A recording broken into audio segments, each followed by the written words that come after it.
तो सौरभ की postmortem report में क्या क्या खुलासा हुआ है ये आपको बता देती हूं। सौरभ की पोस्टमार्टम रिपोर्ट में कई जानकारियां सामने आई हैं। गर्दन और धड़ से गर्दन धड़ दोनों अलग थे और इस बात का खुलासा पहले भी हुआ था।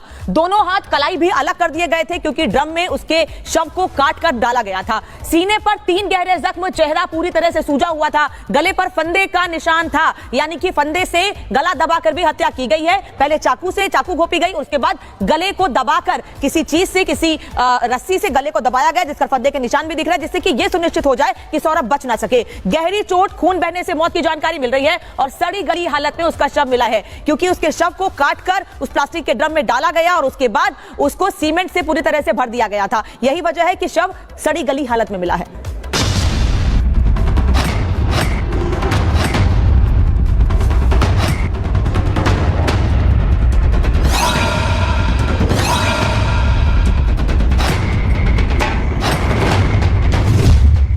इस चेहरे को देखकर कोई अंदाजा नहीं लगा सकता कि ये जिस पर कभी फिदा थी, जिसके प्यार में कभी दीवानी थी, उस सौरभ के दिल पर चाकू से वार करेगी, उसका दिल चीरने और सिर धड़ से अलग करने के बाद मौत का जश्न मनाएगी। खून की होली खेलने के बाद रंगों की होली खेलेगी।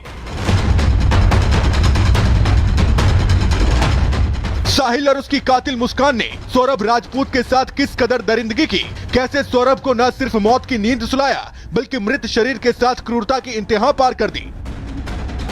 सौरभ राजपूत की पोस्टमार्टम रिपोर्ट आ गई है जो चीख चीख कर उसके साथ हुई दरिंदगी की कहानी सुना रही है, बयां कर रही है दास्तान मुस्कान और साहिल के सनक की।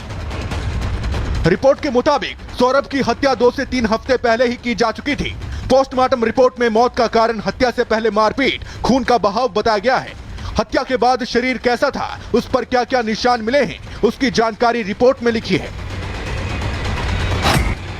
जिसमें बताया गया है कि जब सौरभ की बॉडी मिली तब तक वो सड़ चुकी थी और शरीर पर 5 चोट के निशान थे। वहीं शव के टुकड़ों की खाल उतरी मिली और कान से 7 सेंटीमीटर नीचे तक घाव मिले। सौरभ की गर्दन धड़ से अलग थी तो वहीं छाती पर 6 बाय 3 सेंटीमीटर के घाव मिले। दोनों हाथ भी शरीर से अलग थे और सांस लेने वाली पाइप कट चुकी थी। पूरा चेहरा सूजा हुआ था, एक आंख खुली और एक आंख बंद थी। बॉडी पर सीमेंट लिपटा था तो वहीं चिन पर चोट के निशान थे और गले में फंदे के निशान मिले हैं।